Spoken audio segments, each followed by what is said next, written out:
आइजोम्स के इस मंच मंथन पर आपका स्वागत है। आपके साथ मैं हूं मानक गुप्ता और जैसा आप देख सकते हैं मेरे राइट में बैठी हैं शुभ्रस्था, मेरे राइट में गौर कीजिएगा, और मेरे लेफ्ट में बैठे हैं कन्हैया कुमार। आप सब जानते हैं पिछले 4 साल से देश में राइट और लेफ्ट की ये बहस हर दिन चल रही है, हर दिन धीमी पड़ने के बजाय और तेज होती जा रही है, खासतौर से चुनाव के मौसम में। अब चुनाव का मौसम है, एक बार फिर से राइट और लेफ्ट की ये बहस, ये जंग अपने चरम पर है। इसीलिए हमने इस मंच पर बुलाया राइट विंग पॉलिटिक्स की रिप्रेजेंटेटिव, राइट विंग आइडियोलॉजी में बिलीव करने वाली शुभ्रस्था और लेफ्ट विंग पॉलिटिक्स का देश का जाना पहचाना चेहरा कन्हैया कुमार। एक बार फिर से एक बार जोरदार तालियां कन्हैया और शुभ्रस्था के लिए बजा दीजिए। शुभ्रस्था, क्यों आप ये कहती हैं कि Kanhaiya, Jignesh Mevani, Hardik Patel, Shehla Rashid, left wing politicians जितने भी हैं वो टुकड़े टुकड़े गैंग हैं, वो ब्रेकिंग इंडिया ब्रिगेड हैं, ये हिंदुस्तान को तोड़ना चाहते हैं? क्यों ऐसा कहते हैं आप?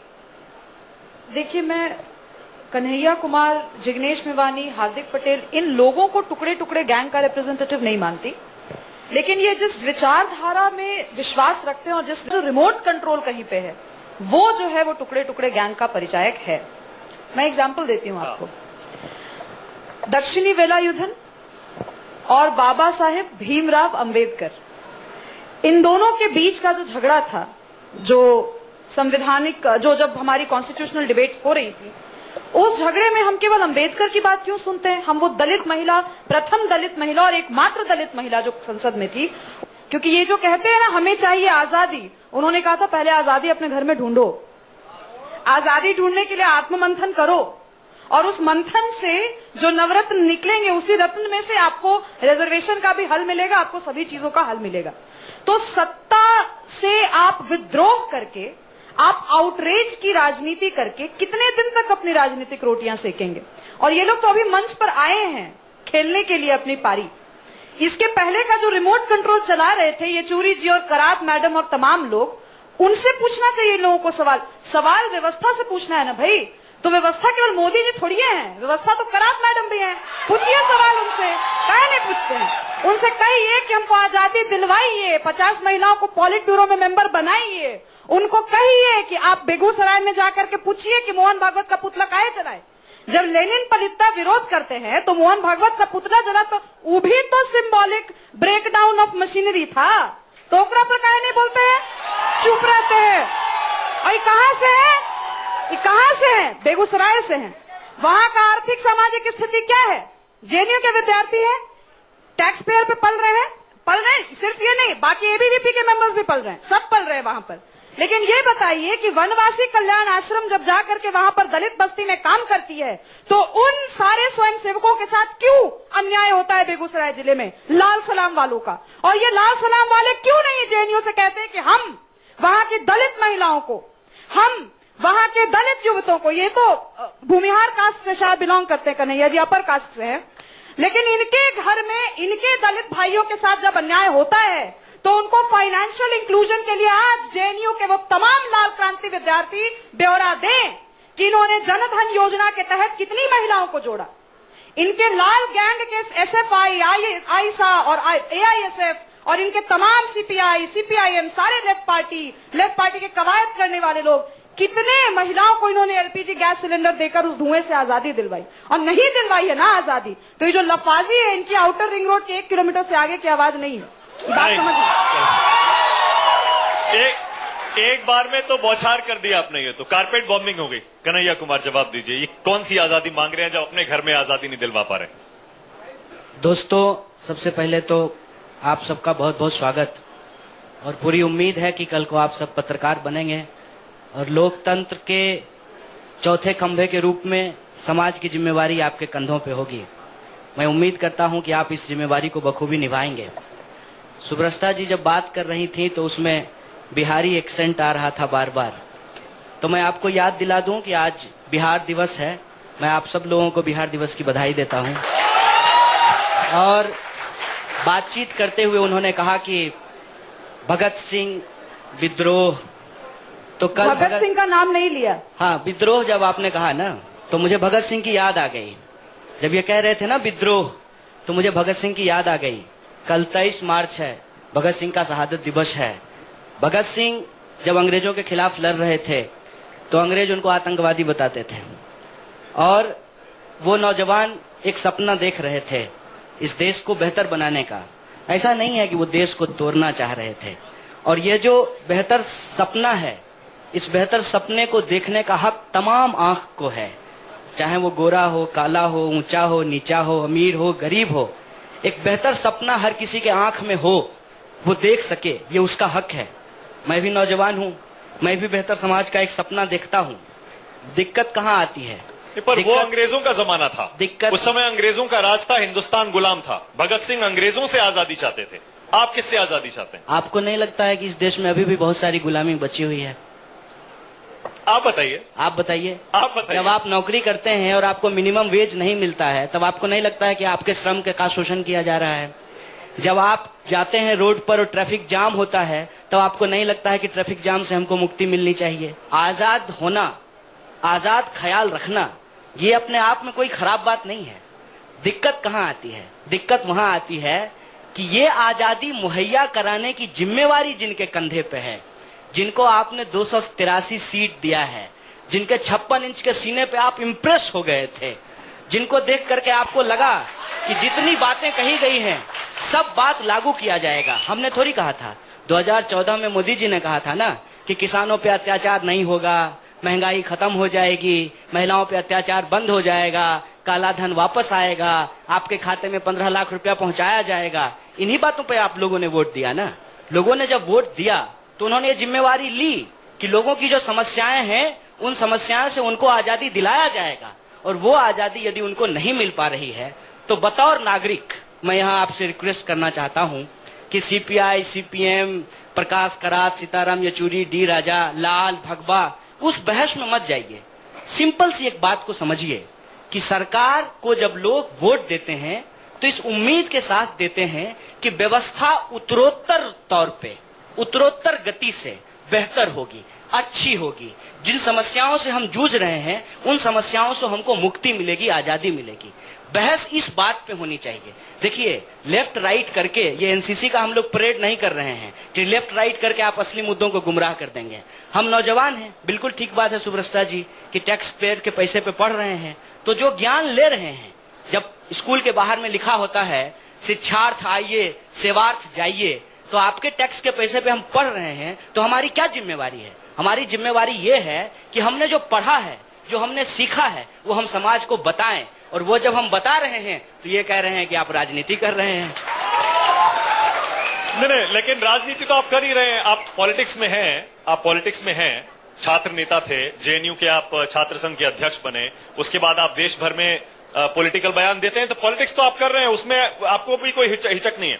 एसएससी स्कैम हुआ है, इतना बड़ा घपला है, सालों लोग तैयारी करते हैं, परीक्षा में धांधली करके क्वेश्चन आउट करके 10-10 लाख रुपए में सीट बेच देता है। क्या इस पे सवाल नहीं उठाना चाहिए? बिल्कुल उठाना चाहिए। देश में जो बेरोजगारी है, क्या उस पे सवाल नहीं उठाना चाहिए? सारे महिला के साथ अत्याचार होता है, क्या इस पे सवाल नहीं उठाना चाहिए? वही सवाल उठाना मैं जरूरी समझता हूँ। और सुब्रता जी, एक बात, बेगूसराय कोई आदिवासी इलाका नहीं है कि वहाँ वनवासी कल्याण समिति काम करेगी, माफ कीजिएगा।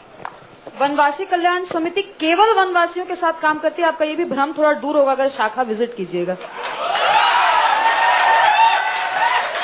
अच्छा, इनका सीधा आरोप यह है, आप लेफ्ट राइट में देश को फंसा रहे हैं, बेवकूफ बना रहे हैं, मुद्दों से ध्यान भटका रहे हैं, वादे पूरे किए नहीं हैं, और आप वादों पर ध्यान ना जाए, इसीलिए लेफ्ट राइट इसी में लोगों को उलझाए रखते हैं आप। इस बात से मैं भी इत्तेफाक रखती हूँ कि इस देश में ना तो कोई लेफ्ट है और ना राइट है। चलिए मान लेते हैं इनकी बात को तवज्जो देने के लिए कि राजनीतिक समस्या मोदी जी के कारण बेरोजगारी बढ़ी हुई है। 1 मिनट के लिए मानते हैं। अगर ये मानते हैं तो पिछले 60 साल से जो पार्टी शासन में थी, चाहे वो कांग्रेस हो या लेफ्ट के साथ या लेफ्ट रहित या कांग्रेस थी, वो भी तो राजनीतिक समस्या का हिस्सा हो सकती है बेरोजगारी का। उस पर क्यों नहीं सवाल उठाते कन्हैया कुमार?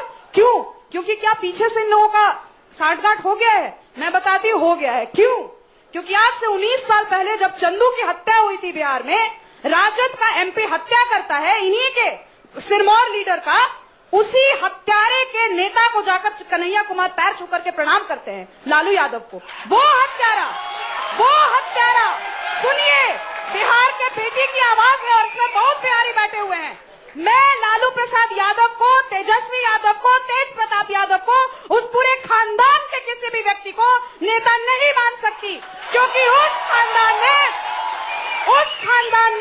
चुन चुन कर कास्ट विशेष की महिलाओं का बलात्कार किया है, केवल रिवेंज की राजनीति से। और ये सवालों की फहरिस्त वाली राजनीति बहुत हो गई, ये रिवेंज की राजनीति बहुत हो गई। आप बताइए कि जो युवा लीडर है वो देश को कंस्ट्रक्टिव ऑपोजिशन देगा या टुकड़े टुकड़े का destructive opposition what? Is your role रोल मॉडल? आप कैसे बताएं? आप हमको दीजिए ना रोड मैप। हम रुकिए, ताली बाद में बजाइएगा, सुन लीजिए हम क्या कह रहे हैं। इनसे पूछिए बेरोजगारी खत्म करने का रोड मैप क्या है। इनसे पूछिए कि जितने सारे रेप केसेस हो रहे हैं उसको खत्म करने का रोड मैप क्या है। शहला राशिद जाकर के मेकअप करके खड़ी हो जाती है इंटरव्यू देने के लिए, और कोई सवाल उठाता है कि हमारे यहाँ एक बच्चा जिसको खून की जरूरत थी, तो मैडम कह देती है कि हमने तो खून दान कर दिया था, जाकर के वो रक्त ले लो। इस इनसेंसिटिव राजनीति के खिलाफ देश का हर एक नेशनलिस्ट युवा खड़ा होगा और डिसाइड करेगा कि कौन नेशनल है, कौन सेल्फ सेंट्रिक है, कौन एंटी नेशनल है और कौन। एक बात बताइए, देश में बेरोजगारी है, अभी देश के प्रधानमंत्री हैं मोदी जी, सवाल नेहरू से करें। एक बात सिंपल समझने की है कि हम ये नहीं कह रहे हैं कि ये समस्या आज की है, हम ये नहीं कह रहे हैं कि महिलाओं पे अत्याचार आज शुरू हो गया, हम ये नहीं कह रहे हैं कि गरीबी आज हो गई, हम ये नहीं कह रहे हैं कि महंगाई आज हो गई, लेकिन आपने खत्म करने का वादा करके वोट लिया, तो जो वोट दिया वो आपसे सवाल भी ना करे। लोग उनको क्यों सुन रहे हैं? उसी पे आ रहा हूँ, क्यों वोट कर रहे हैं उनको हर जगह? हाँ, बिल्कुल बिल्कुल, लोग वोट कर रहे हैं और आपको नहीं सुन रहे हैं? नहीं, ऐसा त्रिपुरा भी हार गए आप। ऐसा नहीं है, हमको सुन नहीं रहे तो आप ऐसे थोड़ी बुला लेते, हम कोई आमिर खान थोड़ी हैं। मैंने क्या हम मेरे कहने का मतलब वोटर नहीं सुन रहा है। अरे लोकतंत्र में अगर वोटर नहीं सुनेगा, आपकी सरकार नहीं रहेगी, आपके हाथ में वो रोड मैप जो आप कह रहे हैं आपके पास अरे है, वो लागू करने का मौका कहां से आएगा? अरे लोकतंत्र में विपक्ष का भी रोल होता है। बिल्कुल होता है। आप सरकार में नहीं है लेकिन लोग आपको सुनता है ना। हाँ। मीडिया का यही रोल है ना, बिल्कुल, कि सवाल उठाए और लोग उसको सुने। हाँ। लोकतंत्र को इतना रिड्यूस मत कीजिए सर।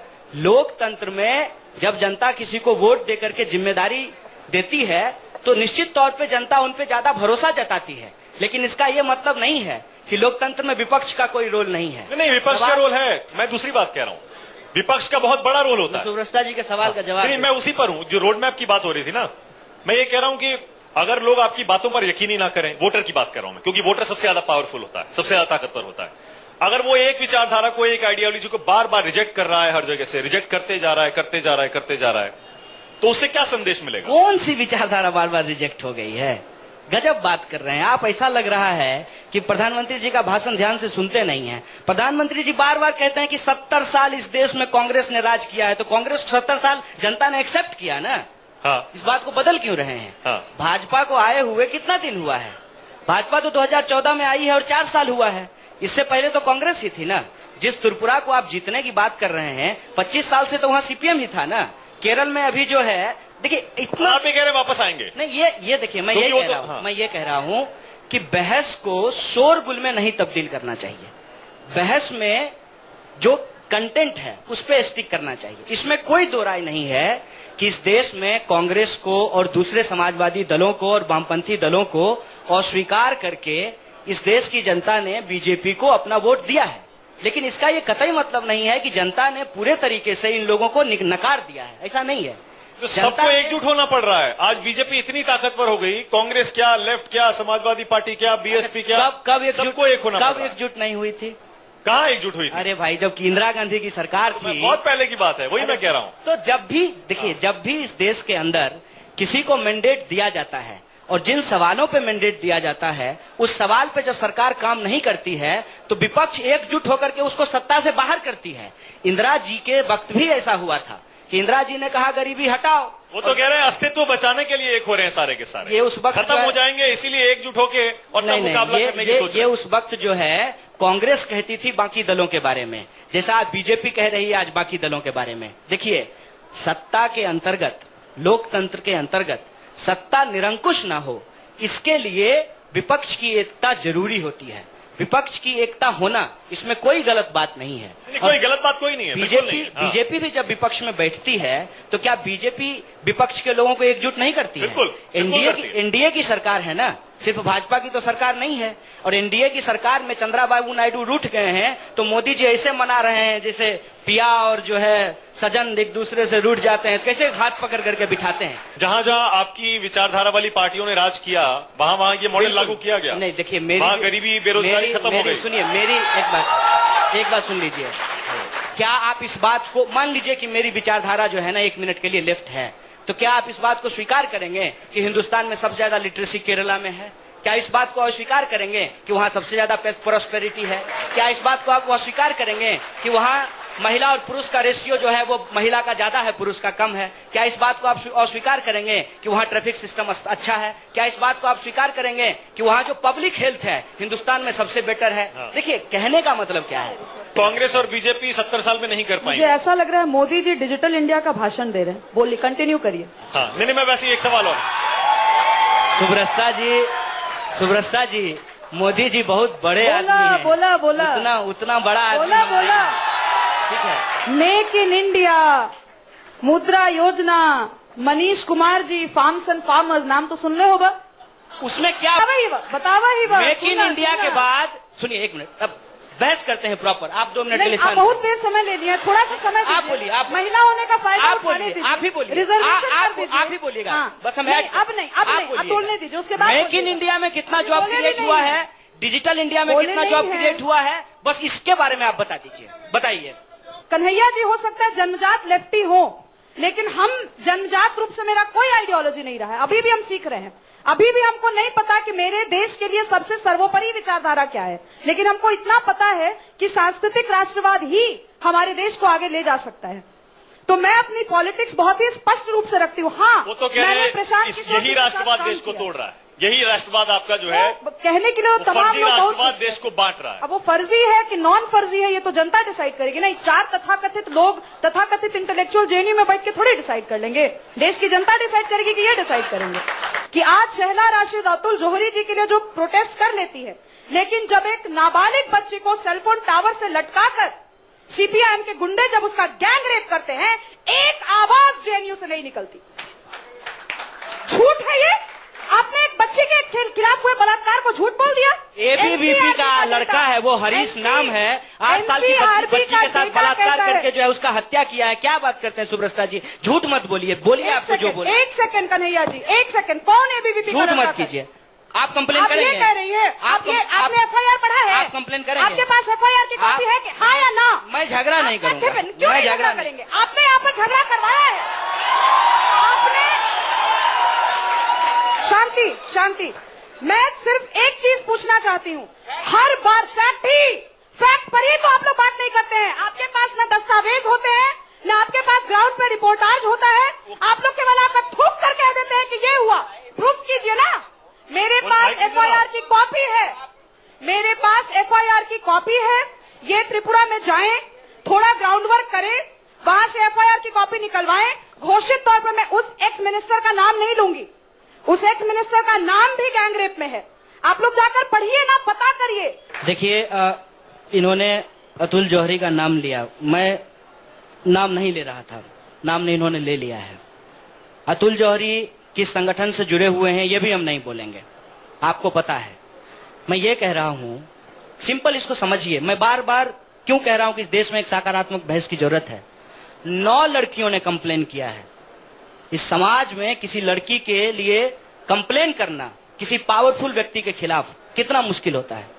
9 लड़कियों ने कंप्लेन किया है और कंप्लेन के बाद 5वें दिन उस व्यक्ति को अरेस्ट किया जाता है। क्या मजबूरी है दिल्ली पुलिस की? बिना सबूत के आधार पे, नकली वीडियो के आधार पे हमको तुरंत उठा करके जेल में टांग दिए। अतुल जौहरी को पकड़ने में क्यों डर लग रहा था? उसके बाद मेरी जो है, मैं नाम नहीं गिनाना चाहता हूं, मुझे खुद के बारे में बात करना अच्छा ही नहीं लगता है। 21 दिन के बाद जब हम जेल से निकले हैं, 5 मिनट में उस आदमी को बेल देकर के छोड़ दिया गया है। आपने त्रिपुरा के लिए जब इतनी डिमांड उठ रही थी, मैं उठा रही थी, रोज टैग कर करके कह रही थी। आप लोगों का गवर्नमेंट का रिकॉर्ड है, हर एक दिन वहां एक माइनर बच्ची का बलात्कार होता था। आप लोगों ने एक बार बताइए ना, आवाज उठाई हो, एक बार बता दीजिए। साहब सुनिए ना, सांत्वना चकमा जी का उदाहरण मैं दोबारा देती हूँ। अच्छा सुब्रता जी, एक बात बताइए, हम सवाल हम मोदी जी सवाल आपसे पूछे, हमसे पूछिए मत। बहुत सवाल पूछते हैं आप लोग, बोर कर दिए मर्दे, सवाल पूछ के सुनिए ना, सवाल तो हम आपसे पूछ ही नहीं रहे थे। सवाल हम पूछते हैं मोदी जी से और तकलीफ आपको हो जाती है। काहे नहीं होगी, नेता है ना, हमारे नेता है, आपके भी नेता। आप भी कहे कि मेरे प्रधानमंत्री है, कहा नहीं तकलीफ होगा। 4 साल से जो व्यक्ति 70 दशकों के कूड़े को साफ कर रहा है, उस पे आप लोग अटैक पे अटैक करेंगे तो काहे नहीं दुख होगा। झूठों का वोट थोड़ी दिए थे हम लोगों का, टैक्स पेयर का पैसा इतना लगता है हर बार इलेक्शन में। आप लोगों के खाली फालतू सवाल सुनने के लिए थोड़ी होता है, कंस्ट्रक्टिव सवाल पूछिए ना जी। हम तो कह रहे पूछिए, कहाँ है मॉडल, कौन सा मॉडल दे दिए जिसके हिसाब से आप सवाल पूछ रहे हैं? मॉडल नहीं, लेकिन सवाल तो सारे उनके मुद्दों के अहम मुद्दे उठा रहे हैं। ये मुद्दे सिलेक्टिव सवाल फालतू नहीं है, नहीं मानक, सवाल फालतू नहीं है, सवाल नहीं, सारे अहम मुद्दे हैं। ठीक है मानक जी, लेट मी रिआइटरेट, सवाल फालतू होना या नहीं होना उसके सिलेक्शन या उसके सार्वभौमिक होने पर डिपेंड करता है। आप सेक्सुअल एक्सप्लॉयटेशन के अगेंस्ट जेएनयू में आवाज उठाइएगा और त्रिपुरा और केरल के मामले को दबा दीजिएगा। ठीक है, अच्छा मैं वापस ला रहा हूँ। ये मोदी जी से आपको कुछ खास? नहीं ऐसा कुछ नहीं है। बिहेवियरल साइंस में कहा जाता है ना कि बड़े लीडर को टारगेट कीजिएगा तो बड़ा जल्दी बनिएगा, वही पॉलिटिक्स है और कुछ नहीं। अच्छा एक सेकंड, सुन लीजिए। हाँ कहिए। आप बड़ा नेता का चापलूसी कीजिएगा तो आप भी तुरंत बड़ा नेता बन जाइएगा, ये भी होता है। हम तो घोषित तौर पर कहते हैं कि हमको पॉलिटिक्स करना ही नहीं है भैया, हम सक्रिय राजनीति में है नहीं, आपकी तरह टिकट आर्थी नहीं है, हम टिकट नहीं मांगने जा रहे हैं। अच्छा इनसिक्योर मत होइए, हम खाली सवाल पूछेंगे उस तरफ बैठ करके। हाँ, आप करिए राजनीति। बहस का ये स्तर नहीं बनाना चाहिए, मैं ये कह रहा हूँ। पिछली बार जब भाषण दिए थे ना और बहन की गाली निकाले थे तब भी सोचते ये चीज, ये जो है तो ना, आ नहीं रहे थे। और अगर आप उस बात का अगर आप अपॉलॉजी नहीं दीजिएगा ना कन्हैया जी, दोबारा स्टेज नहीं शेयर करेंगे आपके साथ, घोषित रूप से कह रहे हैं। बैठ जाओ भाई, माफी मांगिए। बैठ जाओ। महिलाओं के सेक्सुअल उत्पीड़न पर बहुत भाषण देते हैं, जो शब्द यूज किए थे ना बहन के लिए, माफी मांगिए। देखिए, माफी मंगवाओ भाई, माफी मंगवाइए भाई लोग। बोलने दीजिए। यही हो रहा है इस देश में कि आप एक कंस्ट्रक्टिव बहस खड़ा करने की कोशिश कीजिए, आपके ऊपर व्यक्तिगत लांछन लगा करके उस सवाल को गुमराह। बहन की गाली निकालिए और अगर कोई महिला बोले तो आप आवाज दबाने की कोशिश कीजिए। एक मिनट सुन लीजिए। अरे कौन दबा रहा है, आप तो बोलने दीजिए ना। हम ये कह रहे हैं कि व्यक्तिगत लांछन जो है उसका इस्तेमाल क्यों किया जाता है? अरे आप गाली देंगे तो व्यक्तिगत लांछन आप में नहीं लगाएगा। आपके मुंह में पान था उस वक्त बोलने में? नहीं सुनाई दिया पान था, नहीं सुनाई दिया, क्यों नहीं सुनाई दिया? कान खराब है? नहीं। सुब्रता, वैसे भी इस मंच की बात करिए, यहाँ पर सबको बराबर टाइम मिल रहा है। मुंह में पान नहीं था कन्हैया जी, सुनने ही नहीं दिया गया। आप ये सब मत कीजिए, ये बकवास सुनते सुनते हमको 2 साल हो गया है। आप सही बात कीजिए। माफी मांगिए, आपने बहन की गाली निकाली थी। आप बोलते सेक्सुअल एक्सप्लॉयटेशन पे बात करते हैं और बहन की गालियां निकालते हैं। आप लेडी संबित पात्रा बन जाइए, कोई बात नहीं है, कोई दिक्कत नहीं है, आप बनिए। मुझे आपके फालतू के भाषणबाजी का कोई फर्क नहीं पड़ता, आप माफी मांगिए। एक भी सवाल, महिलाओं के अपमान का माफी मांगिए। मैं नहीं सुनूंगी मानक जी आपकी अपमान आज माफी नहीं है महिला का। मैं नहीं बात आगे बढ़ने दूंगी। महिला का आज तक अपमान हम किए ही नहीं, हमको आपसे सर्टिफिकेट नहीं चाहिए, ना देशभक्त होने का। यही से आप जुर्माना भरे थे, यही से जुर्माना भरे थे, जिसका पूरा का पूरा ब्यौरा आपके यूनिवर्सिटी में उपलब्ध है। ये पैटर्न है आज के समय में सरकार के जो भोंपू बने हुए हैं उनका। जब सरकार पे आप सवाल पूछिएगा उनको मिर्ची लग जाएगी, जवाब देने के बजाय आपके ऊपर व्यक्तिगत लांछन लगेगा। बेरोजगारी सरकार का सवाल नहीं है, बेरोजगारी सामाजिक आर्थिक समस्या है। सरकार का सवाल नहीं है बेरोजगारी। आपका मॉडल कहाँ है? क्या बात कर रही हैं आप सुब्रता? आपका मॉडल कहाँ है? बेरोजगारी सरकार का सवाल नहीं है, बेरोजगारी सामाजिक आर्थिक समस्या, सरकार की जिम्मेदारी नहीं है। बिल्कुल सरकार की जिम्मेवारी है, लेकिन केवल मोदी सरकार की जिम्मेवारी नहीं है जो ये बोल रहे हैं। बात समझिए मैं क्या बोल रही हूँ। जो सत्ता में है वो जिम्मेदार नहीं होगा तो और कौन जिम्मेदार बिल्कुल, जो सत्ता में है वो भी जिम्मेदार होगा, जो सत्ता का अभी तक यूज कर करके आगे बढ़ा है वो भी जिम्मेदार होगा। वापस घूम के मैं मुख्य मुद्दे पे ला रहा हूं। मैं मुख्य मुद्दे पे बोल रहा हूँ। मैं एक सवाल पूछ लूं? कन्हैया, मैं सवाल पूछ लेता हूँ। पूछ लीजिए। अच्छा आप ही पूछ लीजिए। मैं एक बार फिर से, थोड़ा पता नहीं हम कहाँ चलेंगे।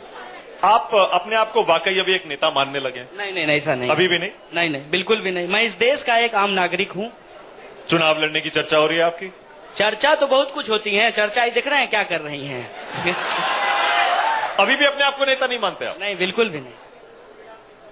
सब लोग तो मानते हैं। नहीं नहीं, कोई नहीं मानते हैं, मत मानिएगा भाई साहब, हम नेता नहीं है। चुनाव नहीं लड़ेंगे? चुनाव नहीं लड़ेंगे। अच्छा, असल सवाल पे अब आए हैं। देखिए, चुनाव लड़ना एक पूरी प्रक्रिया के तहत होता है। मैं अभी उस प्रक्रिया का हिस्सा नहीं हूं, इसलिए हमेशा जो है इसको अस्वीकार कर देता हूं। चुनाव लड़ने के लिए या तो हम निर्दलीय चुनाव लड़ेंगे या किसी पार्टी का टिकट लेकर के चुनाव लड़ेंगे। आप सब ईमानदारी से बताइए, सब नौजवान लोग हैं, पत्रकारिता पढ़ रहे हैं, चुनाव लड़ना इस देश में इतना आसान है क्या? टिकट की खरीद बिक्री नहीं होती है? सांत्वना चकमा का नाम ध्यान रखिएगा। करोड़ों रुपया पानी की तरह नहीं बहाया जाता है। सांत्वना चकमा का नाम ध्यान रखिएगा। इरोम शर्मिला जो 14 साल भूख हड़ताल की, जनजाति महिला आज मिनिस्टर बनी है। आप ही बोलिए। घर में एक घर टूटा हुआ था, उसके घर में लाइट तक नहीं थी। तो ये सब बकवास मत कीजिए कि टिकट खरीद बिक्री होती है और फलाना। आपके पार्टी में होता होगा, इसीलिए नहीं बन पाए। मैं दूसरी बात कह रहा हूं, लेकिन लेफ्ट पार्टियों में तो कन्हैया ऐसा नहीं होता है। आप तो उस विचारधारा से हैं, तो आप तो वहीं से चुनाव लड़ेंगे। नहीं, विचार। और मैंने तो ये भी सुना है सीपीआई के नेता ने आपको वहां से टिकट ऑफर भी कर दिया बेगूसराय से। अरे ऑफर तो लोग बहुत कुछ करता है, उसका क्या करेंगे? उन व्यक्तिगत चीजों से क्या मतलब है? ठीक है ना, ऑफर तो क्या नहीं होता है, क्या कीजिएगा? ऑफर बोल देंगे तो मैडम को और गुस्सा हो जाएंगे। जब हम प्रेसिडेंट बने थे ना, तो मोदी जी के यहाँ से डिनर का भी ऑफर था, इसका क्या मतलब है? ये सब नहीं करते हैं हम, इसका कोई मतलब नहीं। मोदी जी ने डिनर का ऑफर दिया था आपको? डिनर पे बुलाया? अरे ये छोड़ दीजिए इसको। अरे बताइए ना। मैं आज कह रही हूँ अरे बताइए। फोन रिकॉर्डिंग या दस्तावेज ये नहीं देंगे। ये थूक के चाटने वाली राजनीति इसी को कहते हैं। थोड़ा शब्द या थूको और भागो। स्पिट एंड स्कूट पत्रकारिता और स्पिट एंड स्कूट पॉलिटिक्स, यही दोनों का एक साथ गांठ है, टुकड़े गैंग का। बोलिए और बोलिए, भाषण बीच में एक बहुत गंभीर बात बोल गई, जिसपे ध्यान में दिलाता हूँ। ये बोले कि आईपीएफटी क्या है? आईपीएफटी आपको संगठन का नाम भी नहीं ध्यान है क्या? अब वो आतंक नहीं, भाजपा में चला गया है ना। क्यों, उसके पहले नहीं ध्यान था उसका? सुन तो लीजिए।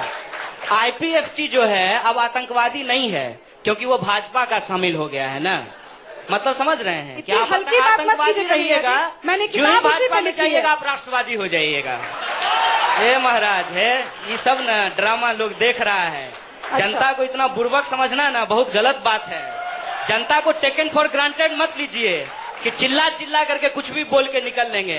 राम के नाम पे आपकी नाथूराम की राजनीति एक्सपोज हो रही है, इसको ध्यान में रखिए। ऐसा है opposition that Kanhaiya is trying to portray, ये है इनके डिबेट का लेवल जिसकी बात करते हैं।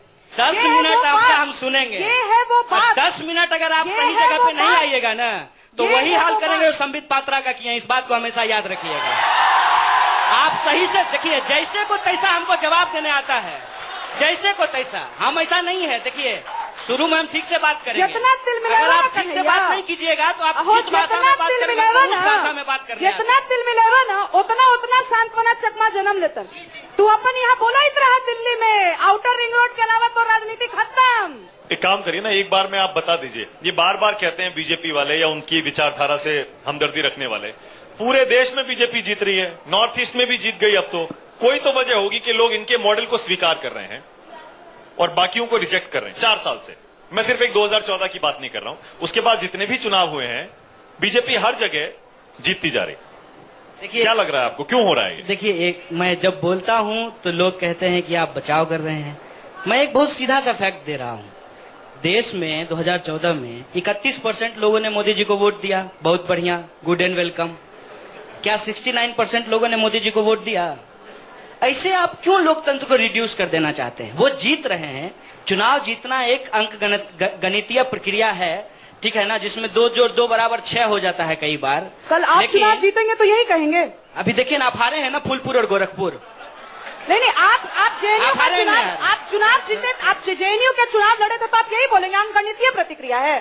क्या बोलते हैं कन्हैया जी? थोड़ा तो अपना कंसिस्टेंट स्टैंड रखिए। अरे क्या कह रहे हैं? अरे एक को तो कंसिस्टेंट स्टैंड रखिए मर्दे, एक को तो रखिए।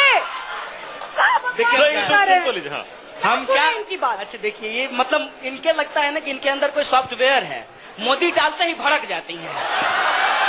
मोदी जी का नाम नहीं लिया था। आपके मन में मोदी जी ऐसे बसे हुए हैं कि जब तक 108 बार माला नहीं जप लेते तब तक आपका राजनीति शुरू नहीं होता है। अच्छा आप ही बता दीजिए कि मोदी मोदी कहना है कि जोगी जोगी कहना है? भारत माता की जय कहना है। जय हो। अच्छा अब सुन लीजिए, लोग तो ठीक है, भारत माता की जय कह दिया इन्होंने। लोग सुनिए, अब तो ठीक है, भारत माता की जय कह दिया। अरे तो उनको क्या कह रहे हैं कि ठीक है? अरे उन्होंने कहा तो रामनवमी यात्रा भी निकलवा रहे हैं बंगाल में। वो तो कहवे करता है आजकल तो रामनवमी यात्रा निकल रहा है बंगाल में। हे देवी, बोल रहे हैं अब हम क्या? मैं ये कह रहा हूँ कि लोकतंत्र में आपने कहा कि एक पार्टी जीत रही है, बाकी पार्टी हार रही है, सहमत। लोकतंत्र में हमारे यहाँ first pass the post system है। हमको मिला 200 वोट, आपको मिला 201 वोट, फिर भी हम हारे हुए कहलाएंगे, आप जीते हुए कहलाएंगे। इतना डिफरेंस नहीं है ना, ये फर्क नहीं है 200 और 201 वाला। कॉन्स्टिट्यूशनल अमेंडमेंट चाहते हैं क्या कन्हैया जी? कहिए। एक सेकंड मैं अच्छा, तो लोकतंत्र में अगर कोई पार्टी हार जाती है, इसका ये मतलब नहीं है कि वह विचारधारा पूरी तरीके से अस्वीकार कर दी गई है या उस पार्टी के जीतने की संभावना खत्म हो गई है। अभी आप देखिए कि चुनाव मोदी जी जीते, मुबारक हो आपको सुब्रता जी, लेकिन क्या उपचुनाव में भाजपा नहीं हारी? आप फिर सवाल को डाइवर्ट कर देते हैं। मैं ये कह रहा हूँ, मैंने ये पूछा ही नहीं सवाल, मेरा सवाल ही वो नहीं है। The diversionary tactics of the left, मैंने बीच में बोला था। बहुत मेरा सवाल बहुत सीधा है कि क्या वजह है कि 4 साल से लगातार एक नेता, एक पार्टी और उनके संगठन पर लोग विचार कर रहे हैं और उनको स्वीकार कर रहे हैं और बाकियों पर नहीं कर रहे हैं? क्या वजह है? इसकी वजह सिंपल ये है ना, जो खुद मोदी जी बार बार कह रहे हैं ना, उसको समझिए। उसका उस सवाल में ही जवाब है कि लगातार जो पार्टी जीतती आ रही थी, उससे जो जनता की उम्मीद थी वो उम्मीद पूरा नहीं हुई, इसलिए नए विकल्प के तौर पे जो है मोदी जी को लोगों ने स्वीकार किया। मैं यही कह रहा हूं कि मोदी जी भी यदि उन वादों को डिलीवर नहीं करेंगे तो मोदी जी का भी हालत वही होगा जो दूसरे पॉलिटिकल पार्टियों का हुआ है। मैं भी यही कह रहा हूं, यही स्थापित करने की कोशिश कर रहा हूं। सवाल यहां से ले लेते हैं पहले। साक्षी, शुभ रास्ता से सवाल है मेरा। 2-3 सवाल है, मैं चाहती हूँ कि आप एक बार सुने प्लीज मेरा पूरा सवाल। अभी जो आपने हेजिमोनिक पार्टी बोला कांग्रेस को, मुझे याद है 22 जुलाई 2008 को जब ट्रस्ट वोट था मनमोहन सिंह का सिविल न्यूक्लियर डील को लेके, वो लेफ्ट के अगेंस्ट ही था और लेफ्ट सिविल न्यूक्लियर डील पर साथ नहीं खड़ी थी। अगली बार यूपीए 2 कांग्रेस ज्यादा भारी बहुमत के साथ आई थी। पहली बात जो आपने बोला कि लेफ्ट को ट्रैक करके जो है ना ट्रैप करके रखा हुआ है। दूसरी चीज, जब आप बोलती हैं कि एक आदमी जो है वो यहाँ पे बहुत कचरा साफ कर रहा है देश का, और आप जब उसके खिलाफ कुछ सवाल उठाते हैं तो हमें अच्छा नहीं लगता, पर मैं ये नहीं समझ पाती कि जब भी वही आदमी जब इलेक्शंस में जाते हैं तो अपने ही काम को क्यों नहीं गिना पाते? वो जीएसटी क्यों नहीं गिना पाते? वो अपना डीमोनेटाइजेशन क्यों नहीं गिना पाते? वो 2 करोड़ रोजगार का वादा क्यों नहीं जो है ना मतलब गिना पाते? वो हमेशा पकोड़ा ही क्यों बोल देते हैं उसके जवाब में?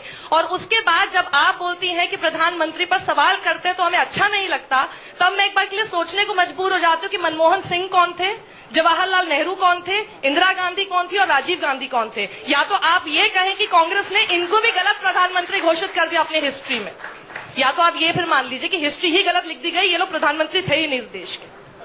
देखिए, मैं इस बात से इत्तेफाक रखती हूँ कि हिस्ट्री तो गलत लिखी गई है, लेकिन आपके एक एक मुद्दे पे मैं आती हूँ। आपने ये बात कही कि प्रधानमंत्री जब चुनाव लड़ने के लिए जाते हैं तो इश्यूज नहीं गिनवा पाते। आपके हिसाब से इश्यूज नहीं गिनवा पाते, मैं मानती हूँ। मीडिया में जो तयशुदा लोगों ने कहा कि डिमोनेटाइजेशन और जीएसटी पे ही वो अपना ब्यौरा दे, वो नहीं हो सकता, नहीं देते होंगे, पर जिन गरीब महिलाओं को गैस का चूल्हा मिला है ना मैडम, आप उनसे जाकर पूछिए कि वो कॉन्स्टिट्यूएंसी नई बनी है कि नहीं बीजेपी की। आप लोग थोड़ा ग्राउंड रिसर्च कीजिए। आपने कहा पकौड़ा नॉमिक्स पर दोबारा बात आकर के हो गई। प्रधानमंत्री जी का बयान फिर से सुनिएगा। आंशिक बयान सुनकर के बहुत दिन तक राजनीति हो गई। उन्होंने ये कभी नहीं कहा था कि पकौड़ा बेच करके ही देश आगे बढ़ सकता। उन्होंने ये कहा था कि पकौड़ा बेचने वाले लोगों के रोजगार को भी सम्मान मिलना चाहिए। कौन सी गलत बात कह दी उन्होंने? कौन सी गलत? 98% जनता को यही मनमोहन सिंह जी की सरकार, जो अनऑर्गेनाइज सेक्टर थी, वो क्यों? सुनिए ना, पहले आपने जब सवाल पूछा है तो सुन लीजिए। 98% जनता जो कि अनऑर्गेनाइज सेक्टर में थी, उसको आप लोगों ने तो रिकॉग्नाइज तक नहीं किया। उसको आप लोगों ने तो ये तक नहीं बताया कि हमारे लोग हैं। मैं क्यों नहीं मानूं कि जिन प्रधानमंत्री को आप पसंद करती हैं आप उन्हीं के खिलाफ नहीं सुन पाएंगी, जिनकी स्ट्रैटेजीज आपको नहीं पसंद आई उनके खिलाफ। मैंने ये कभी नहीं कहा कि मैं मोदी जी के खिलाफ कुछ नहीं सुन। मैडम, आप लोगों की बात आउट ऑफ कॉन्टेक्स्ट कोट करने की है। मैं नेता नहीं हूँ। आप लोग ये सब राजनीति नेताओं के साथ कीजिएगा, समझिए। सुनिए हम क्या बोले। आप बता दीजिए आप क्या है। हाँ, सुन लीजिए। नहीं बता दीजिए, क्योंकि क्या होता है यहाँ पे आपके लिए ताली बजती है तो आपको नहीं लगता कि वो आपके साथ आए हुए लोग हैं? जब कन्हैया के लिए ताली बजती मैं है तो आपकी आपको इस लगता है हल्की कन्हैया बात का के साथ जवाब मैं आए। आपकी इस हल्की बात का जवाब नहीं दूंगी। जो मुद्दा है उस पे बोलूंगी। मैंने बहुत ही सिंपल तरीके से ये कहा है कि एक व्यक्ति जो पिछले 7 दशकों का कूड़ा साफ कर रहा है, उस पर अगर इस तरीके के डिस्ट्रक्टिव सवाल पूछे जाते हैं, गुस्सा मुझे उससे आता है।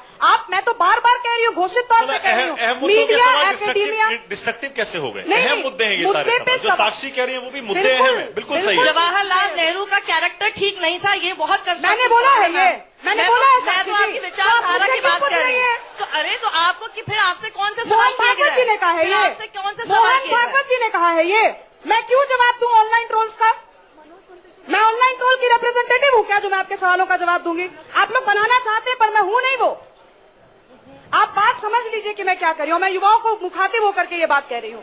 प्रधानमंत्री मोदी जी से जिसको सवाल पूछने हैं, जिन नेताओं को, जो युवा सवाल पूछ रहा है पूछने दीजिए, जो पूरी तरह से विशुद्ध युवा है, लेकिन जो राजनीति करने आया है वो मेरे जैसा युवा उसके पूरे सवाल को नकारेगा अगर वो मॉडल और ऑपोजिशन और एक कंस्ट्रक्टिव ऑपोजिशन के साथ नहीं आएगा। किसी को मिर्च लगती हो लगे। मास्टर, मैं आपसे आइडियोलॉजिकल क्वेश्चन पूछूंगा, पॉलिटिकल नहीं। आपने कहा मोहन भागवत पे, आपकी पार्टी, आप जिस आइडियोलॉजी को बिलोंग करते हैं वो कहता है लेनिन आतंकवादी है, उसने बहुतों को रेड टेरर में मारा है, और मानता हूं मैं भी। लेकिन नाथूराम गोडसे ने भी तो हमारे फादर ऑफ नेशन को मारा, तो उसे आप क्यों नहीं टेररिस्ट मानते हो?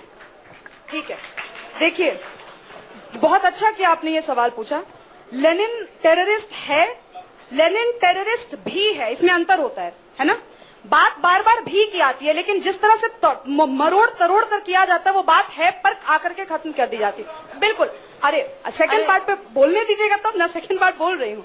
नाथूराम गोडसे जी पे आरएसएस का कथित, नाथूराम गोडसे जी पे हाँ, सुन तो लीजिए, बोलने तो दीजिए। बोलने देंगे कि आप लोग बोलेंगे तो ले लीजिए। बोलिए बोलिए। जी, ये कल को हाफिज सईद जी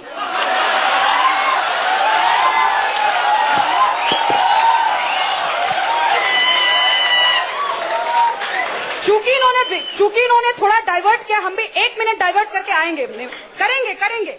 नाथूराम मुर्दाबाद क्या है इसमें? नाथूराम गोडसे मुर्दाबाद क्या है? गोल गोल घुमा रहे हैं, क्या बोलने में दिक्कत है? शिव तांडव स्तोत्र रावण ने रचना की थी। क्या दिक्कत है इसमें? है मुर्दाबाद है, इसमें क्या दिक्कत है? गोल गोल घुमा रहे हैं। जैसे हिंदुस्तान जिंदाबाद है, कन्हैया की बात सुनिए, जय है, वैसे नाथूराम गोडसे मुर्दाबाद है। बोलिए इसको। चुप करवाइए इनको, फिर चुप करवाइए इनको। बोलिए चुप करवाइए। बोलिए। देखिए, मैं इस बकवास का जवाब नहीं दूंगी। आप बताइए इनको, चुप करवाइए पहले। बोले। Thank you very much, thank you for your cooperation. Nathuram Godse ji हो या कोई भी व्यक्ति हो, हर व्यक्ति का एक लेयर्ड पर्सनालिटी होता है। अगर उन्होंने महात्मा गांधी का उन्होंने मर्डर किया है, उस पर आरएसएस का कथित बयान है, आप जाकर के पढ़िए उसको, भर्त्सना करते हुए उसको जी। और अगर याद रहेगा, अगर हत्या की है और नाथूराम गोडसे जी, इतिहास याद रखेगा सुब्रता जी, ये गद्दारी है। इसको कहते हैं देश के साथ गद्दारी।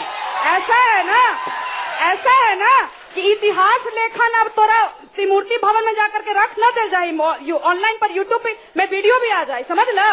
तो अगर वाले बात का जो स्पष्टीकरण है वो भी आएगा। तो खाली फालतू लफाजी ना कर कन्हैया जी, सुने के क्षमता रखा। नाथूराम गोडसे हो या लेनिन हो या भगत सिंह हो या हटा दिए इस बार।